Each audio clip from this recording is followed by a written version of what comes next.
अर्जुन उवाच द्रष्टव्यमं स्वजनं कृष्ण युयुत्सुं समुपस्थितं सीदन्ति मम गात्राणि मुखं च परिशुष्यति। भावार्थ है, अर्जुन ने कहा, हे कृष्ण, इस प्रकार युद्ध की इच्छा रखने वाले मित्रों तथा संबंधियों को अपने समक्ष उपस्थित देखकर मेरे शरीर के अंग कांप रहे हैं और मेरा मुंह सूखा जा रहा है। यथार्थ भक्ति से युक्त मनुष्य में वे सारे सद्गुण रहते हैं जो सत्पुरुषों या देवताओं में पाए जाते हैं, जबकि अभक्त अपनी शिक्षा या संस्कृति के द्वारा भौतिक योग्यताओं में चाहे कितना ही उन्नत क्यों न हो, इस ईश्वरीय गुणों से विहीन होता है।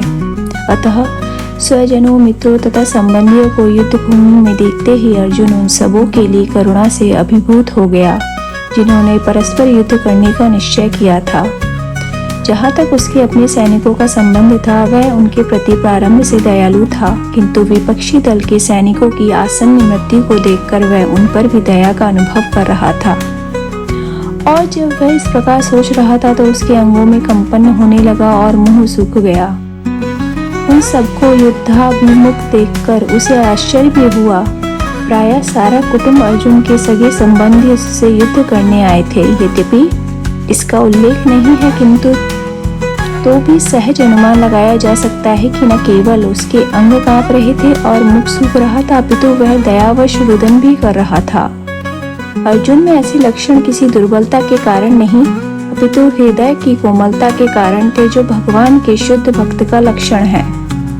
अतः कहा गया है, यस्यासित भक्तिर्भगवत अकिंचना सर्वैर्गुणैस्तत्र समासते सुराः हराव अभक्तस्य कुतो महद्गुणा मनोरथेन सती धावतो वहीह। जो भगवान के प्रति अविचल भक्ति रखता है उसमें देवताओं के सद्गुण पाए जाते हैं, किंतु जो भगवत भक्त नहीं है उसके पास भौतिक योग्यता ही रहती हैं जिनका कोई मूल्य नहीं होता। इसका कारण यह है कि वह मानसिक धरातल पर मंडराता रहता है और ज्वलंत माया के द्वारा अवश्य ही आकृष्ट होता है।